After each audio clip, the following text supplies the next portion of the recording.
রহমতুল্লাহ। ওয়ালাইকুম আসসালাম ওয়া রাহমাতুল্লাহ। স্যার, আপনি তো পূর্বে হিন্দু ধর্মের অনুসারী ছিলেন, বর্তমানে মুসলমান ইসলাম ধর্ম গ্রহণ করছেন। আপনার পূর্বের পরিচয়টা একটু দিবেন? জি, অবশ্যই দেব।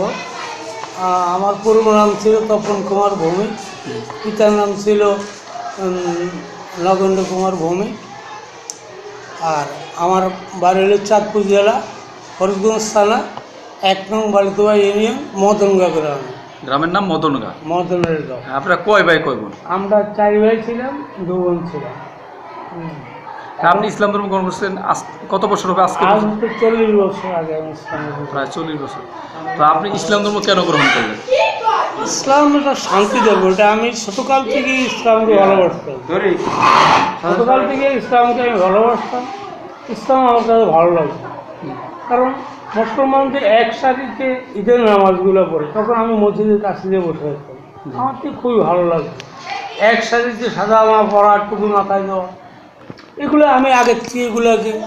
আর আমি হিন্দু ধর্মের ওই যে আপনার মূর্তি পূজাকে বিশ্বাস করতাম না, আমি কোনোদিনও মূর্তি পূজা করি না।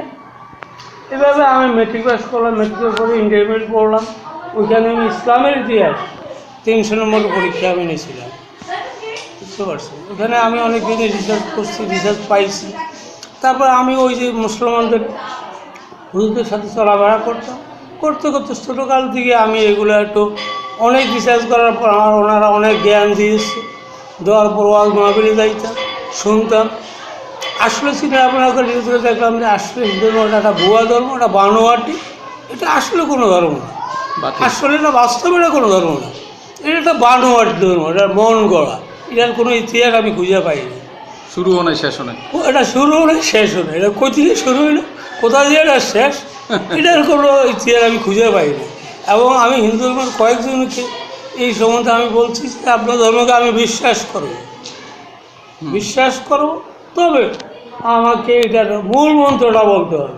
যেমন ইসলাম ধর্মে আছে খোদা একজন যে সৃষ্টিকর্তা, যেটা হিন্দুরাও বিশ্বাস করে তারা শিরক করে ফেলে। আল্লাহ শারিক, আল্লাহর কোনো শরিক নেই, আল্লাহর কোনো শরিক নেই। আল্লাহ হলো এক, আর নিরাকার, তার কোনো আকার নেই। তবে আল্লাহ শরীক থাকলে তো আবার বাচ্চা কাচ্চা থাকলে তো তাহলে বংশধর অবশ্যই হয়তো আল্লাহর কোনো শরিক নেই, আল্লাহর কোনো সন্তানের দিকে কিছুই নেই। অতএব আপনারা কি শরিক করেন কেন? কোথায় থেকে আপনারা আনছেন? আচ্ছা, আপনি যে ইসলাম গ্রহণ করছেন আপনাকে তো কেউ জোর করে করায় না? না, আমি স্বইচ্ছায়, সম্পূর্ণ নিজ ইচ্ছা। যেটা আমি ছোটোকাল থেকে, যখন আমার মা ছিল আমাকে বাড়িতে রাখতে পারেনি, আপনি যাচাই বাছাই? আমি যাচাই বাছাই করতাম। এবং হিন্দুদের তো কোনো অনুষ্ঠান হলে আমি এই অনুষ্ঠানে থাকতাম না, আমি চলে যেতাম বিশেষ পাশেই মুসলমান বাড়ি। এখন কি আপনি শান্তিতে আছেন? ইনশাল্লাহ আল্লাহ রাখতো। আপনি এখন যেখানে চাকরি করতেছেন সেটা কি মাদ্রাসা? আলিয়া মাদ্রাসা। আচ্ছা, আপনি যে ইসলাম যে গ্রহণ করলেন তার মূল কারণটা কি? যে নিশ্চয়ই একটা বড় কারণ থাকতে পারে যে কারণে আপনি হিন্দু ধর্ম ত্যাগ করে দিলেন, ইসলাম ধর্ম গ্রহণ করলেন। সে মূল কারণ? মূল কারণটা একটাই, পরকাল। কারণ আমি দেখি হিন্দু ধর্মের জাহান্নামে ফিরিয়ে খাওয়ালে দেবে, মানে মৃত্যুর পরে এদের কোনো আর হিসাব নিকাশ নেই, বিনা বিচারে জাহান্নাম।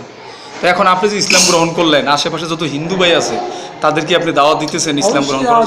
বুঝাইতেছি, বলতেছি। এখন স্যার, আপনি তো শিক্ষিত ছিলেন, ইসলামের ইতিহাস পড়ছেন, যার কারণে আপনি বুঝতে পারছেন। কিন্তু যারা লেখাপড়া করে নাই, মূর্খ লোক, তারা তো ইসলামের ইতিহাস পড়ে নাই, এই জন্য তাদেরকে বলতেছি ধর্মটা তোমরা আসলে এক কিছুই নেই, এটা তোমরা ওই একই কথা, এটা একটা বানোয়াটি ধর্ম। এটা তোমরা আসলে তোমরা পরকাল যদি মানো তাহলে এটা চেঞ্জ করো।